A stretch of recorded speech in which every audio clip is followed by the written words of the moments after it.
وكفى وسلام على حبيبه المصطفى أما بعد فأعوذ بالله من الشيطان الرجيم بسم الله الرحمن الرحيم إن الله وملائكته يصلون على النبي يا أيها الذين آمنوا صلوا عليه وسلموا تسليما اللهم صل على سيدنا ومولانا محمد معدن الجود والكرم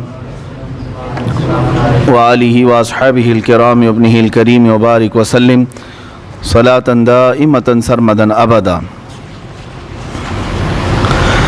بسم اللہ الرحمن الرحیم۔ اب آیتیں آگے کی جو میں نے تلاوت کی، اللہ تعالیٰ فرماتا ہے اے ایمان والو، اللہ اور اس کے رسول پر ایمان رکھو اور اس کتاب پر جو اپنے ان رسول پر اتاری اور اس کتاب پر جو پہلے اتاری، اور جو نہ مانے اللہ اور اس کے فرشتوں اور کتابوں اور رسولوں اور قیامت کو تو وہ ضرور دور کی گمراہی میں پڑا ہے۔ بے شک وہ لوگ ان الذین آمنوا ثم کفروا ثم آمنوا ثم کفروا ثم ازدادوا کفرا لم یکن اللہ لیغفر لهم ولا لیہدیہم سبیلا۔ بے شک وہ لوگ جو ایمان لائے پھر کافر ہوئے، پھر ایمان لائے پھر کافر ہوئے اور پھر کفر میں بڑھے، اللہ ہرگز نہ انہیں بخشے نہ انہیں سیدھا راستہ دکھائے گا۔ یہاں سے ایمان کی بات چل رہی ہے۔ ایمان کسے کہتے ہیں یہ آپ نے پہلے سنا ہوگا ہمارے بیانات میں، عقائد کے 7 چیزوں پر یقین رکھنے کا نام ایمان ہے۔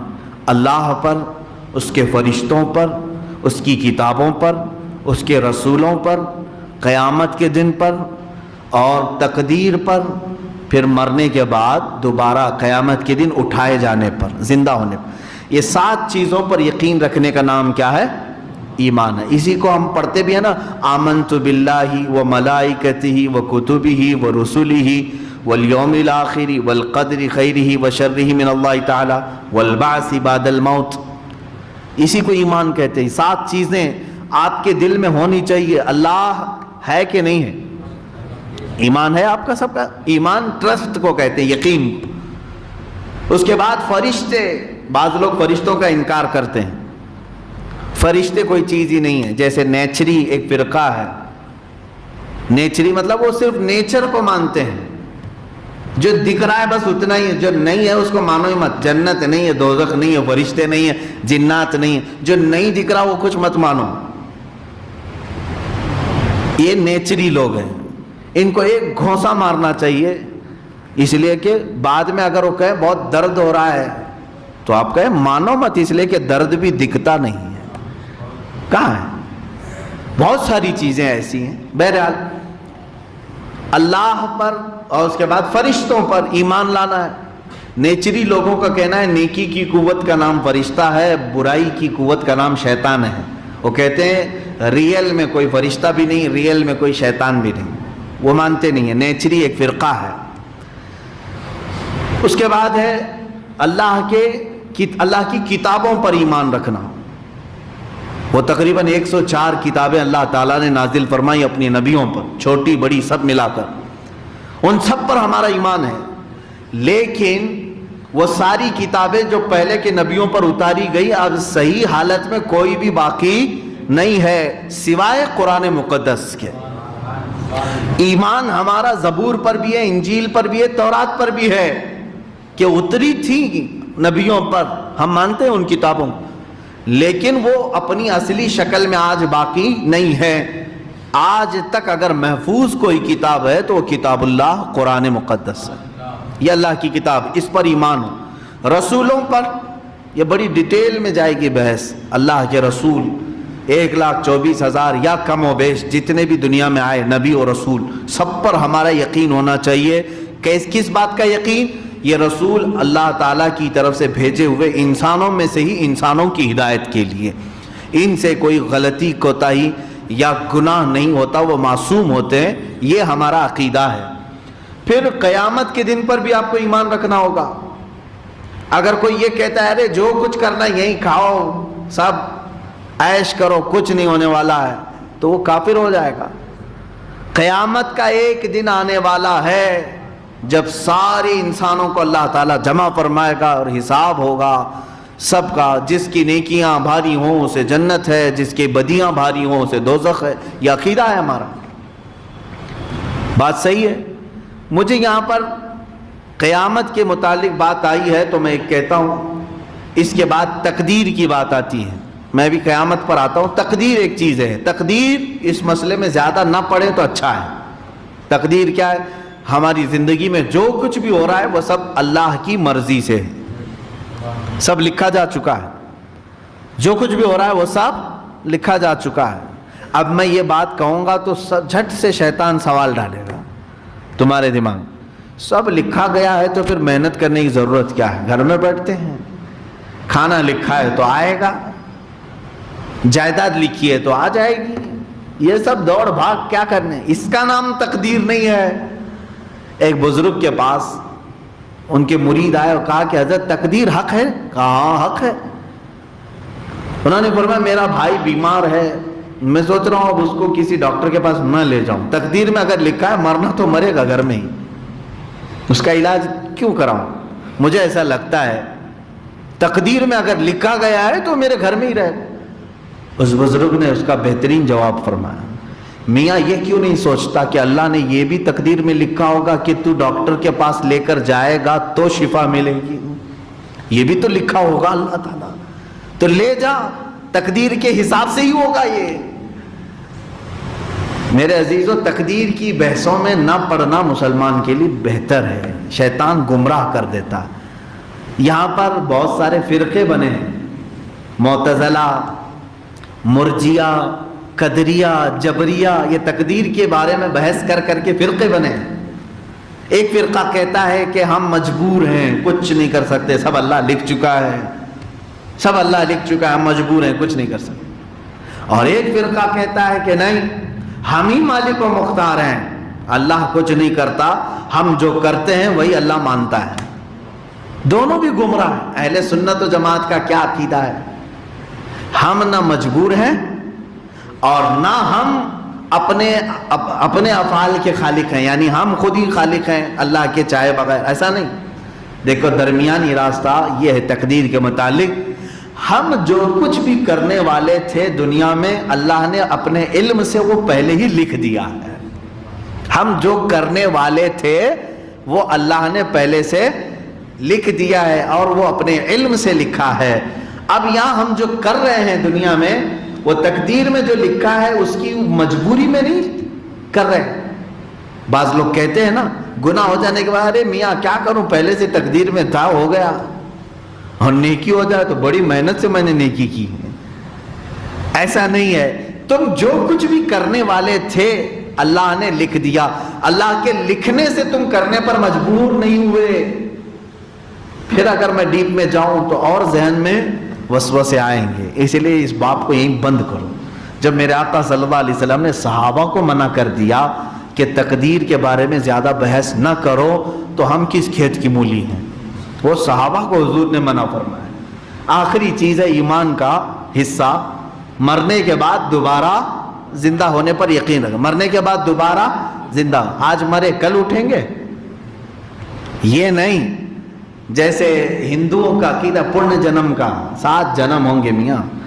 اچھے کرم کرو گے تو اگلے جنم میں پھیلاؤ پیدا ہوگے، برے کرو گے تو کتا بلی پیدا ہوگے. یہ چیزیں ہیں ان کے عقائد میں ہیں.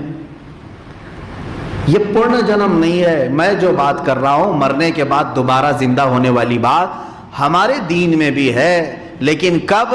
دنیا میں نہیں، آخرت میں قیامت کے دن دوبارہ اٹھائے جائیں گے. ایک ہی بار اٹھائے جائیں گے. ایک بات یاد رکھ لو، ایک ہی بار مرو گے، ایک ہی بار اٹھائے جاؤ گے، پھر دوبارہ آپ مرنا بھی نہیں ہے کبھی. ایک بار موت آنی ہے تمہیں اور ایک بار اٹھائے جاؤ گے. اور اس کے بعد دوزخ کا فیصلہ ہوا تو بھی موت نہیں، ہمیشہ رہنا ہے. جنت کا فیصلہ ہوا تو بھی ہمیشہ رہنا ہے، موت نہیں. موت ایک ہی بار دنیا میں آئے. تو مرنے کے بعد دوبارہ زندہ ہونے پر یقین رکھنا بھی ایمان کی علامت ہے، ایمان کا حصہ ہے. بہت ساری قومیں اس بات کو نہیں مانتی، مرنے کے بعد سب ختم ہو جاتا ہے، کچھ نہیں ہوتا. ہندو تو کم سے کم دوسرا جنم مانتے ہیں، دوسرا جنم مانتے ہیں کہ دوسرا جنم ہوگا، پیدا ہوں گے. سورگ نرگ کا بھی تصور ان کے ہاں ہے، یعنی اچھے کام کرنے والے کو سورگ، نا میں کہیں الٹا نہ بول دوں، ہاں، اور برے کام کرنے والے کو کہتے ہیں نرک میں جائے گا. تو جنت دوزخ کا ایک تصور ہے ان کا. لیکن بعض ایسے کمیونٹیز ہیں وہ مانتے ہی نہیں ہیں آخرت کوئی چیز ہی نہیں. وہ کہتے ہیں مرنے کے بعد دوبارہ زندہ ہوگا ہی نہیں. وہ اس لیے کہتے ہیں کہ مرنے کے بعد مردہ سڑ گیا، گل گیا، مٹی میں مل گیا یا جل گیا، راکھ ہو گیا، کہاں سے اٹھے گا؟ اس کی تردید میں قرآن میں کئی آیتیں آئی ہیں. اللہ نے فرمایا تم پیدا کیسے ہو کر کیا ہے؟ تم کو اللہ تعالیٰ نے پانی کے ایک قطرے سے پورا جسم بنایا، تمہاری جلی ہوئی راکھ سے کیا وہ دوبارہ نہیں اٹھائے گا؟ وہ قادر مطلق ہے. ایک بوند قطرے سے جب پورا ڈھانچہ تیار کر سکتا ہے وہ مولا، تو ایک زندہ انسان جو مر گیا اسے دوبارہ اٹھانا اس کے لیے عجب بات نہیں ہے. دوبارہ زندہ ہوں گے تم. تو اب یہ ایمان کے 7 حصوں کی جس نے بھی ایک بھی انکار کیا وہ اسلام سے خارج ہو گیا. پھر سے میں گناؤں: اللہ پر یقین رکھنا، اس کے فرشتوں پر یقین رکھنا، اس کی کتابوں پر، اس کے رسولوں پر، قیامت کے دن پر، تقدیر پر، مرنے کے بعد دوبارہ زندہ ہونے پر. میرے عزیزو، اگر مسلمانوں کو یہ 7 چیزیں یاد نہیں ہیں تو میں کہتا ہوں یاد کر لو. یہ تمہارا ایمان ہے، یہ جڑ ہے تمہاری، اسی پر پوری تمہاری ایمان کی عمارت کھڑی ہے. اگر یہ پایا ہی نہیں معلوم ہے تو پھر مسلمان کیسے؟ ٹوپی داڑھی والے مسلمان، کپڑے والے مسلمان، بڑے کے گوشت کے مسلمان، نام کے مسلمان. آپ کو جب اپنی عقائد کی جڑ ہی نہیں معلوم تو پھر کیا ہے؟ نام رکھنے کا نام مسلمان نہیں ہے. اسلام ایک پریکٹیکلی ریلیجن ہے، عمل کا نام ہے، یہاں پر عقیدے کا نام. بہرحال آیت میں اللہ تعالیٰ نے یہی فرمایا بے شک وہ لوگ جو ایمان لائے پھر کفر کیے، پھر ایمان لائے پھر کافر ہوئے. اللہ تعالیٰ فرماتا ہے ایسے لوگوں کو اللہ ہدایت نہیں دے گا. لم یکن اللہ لیغفر لہم، اللہ ان کی بخشش بھی نہیں فرمائے گا اور ان کو ہدایت بھی نہیں دے گا. یہ وہ لوگ دیکھیں ابھی اس آیت میں بات آئی ہے کہ ایمان لایا پھر کفر کیا، ایمان لایا پھر کفر کیا. یہ کیسے پتہ چلے گا؟ اسی لیے ہم بتاتے رہتے ہیں اے میرے عزیز، سب سے زیادہ قیمتی چیز تمہارے پاس اگر کوئی ہے تو وہ ایمانی دولت ہے. یہ ضائع ہوتی ہے تو صرف تمہاری زبان کے جملوں سے بھی ضائع ہو سکتی. اللہ 1000 بار نہ کرے، 1000 بار نہ کرے کسی آپ کے ساتھ، ایک جملہ اگر آپ نے کہہ دیا، ایک جملہ اگر آپ نے کہہ دیا قرآن میں جھوٹ آیا ہے، معاذ اللہ، پورا ایمان چلا گیا. جتنی نمازیں پڑھے تھے سب گئی، حج کیا تھا تو وہ ختم، عمرے کیا تھا تو وہ گئی، زکوٰۃ دیا تھا تو وہ گئی، کوئی نیکی باقی نہیں رہی. کفر نے تمہارے ایک جملے نے سب ختم کر دیا، سارے اعمال ختم ہو گئے، تمہیں پتہ بھی نہیں چلا. ایک زبان کا ایک جملہ، کفریہ جملے بہت سارے لوگ بک جاتے ہیں، انہیں پتہ بھی نہیں ہوتا ہے. اور پھر کسی نے یاد دلایا، توبہ کر لیا، استغفر اللہ، پھر ایمان لائے، پھر ایسی بے احتیاطی کیا، پھر کافر ہوا. اللہ تعالیٰ نے 2 مرتبہ فرمایا بے شک وہ لوگ جو ایمان لائے ثم کفروا، پھر کافر ہوئے، ثم آمنوا، پھر ایمان لائے، ثم کفروا، پھر کافر ہوئے. 2 بار ایسا کیا، تیسری بار کفر میں وہ بڑھتے چلے گئے. تو اب رب تعالیٰ فرماتا ہے اللہ ان کو ہدایت کی طرف نہیں بلائے گا، ہدایت کی طرف انہیں نہیں بلائے گا. اس آیت کی اور تفصیل ہے، میں پھر انشاءاللہ کل عرض کروں گا. لیکن ایک بات یاد رکھنا، چلتے پھرتے لوگ کفریہ جملے بول جاتے ہیں. میرے آقا صلی اللہ تعالیٰ علیہ وسلم کی حدیث بھی ہے، فرماتے ہیں میری امت پر ایک زمانہ ایسا آئے گا کہ رات کو مومن سوئے گا، صبح کافر اٹھے گا، صبح مومن ہوگا، شام تک کافر ہو جائے گا. کیسے؟ پوجا پاٹ کر کے نہیں. یہ جملے، یہ زبان جو تمہاری ہے یہ تم سے کفر کروا دیتی ہے. آج فلمی گانوں میں ہی اتنے کفریات بھرے ہوئے ہیں کہ تم اگر وہ گانے گنگناؤ گے تو کافر ہو جاؤ گے.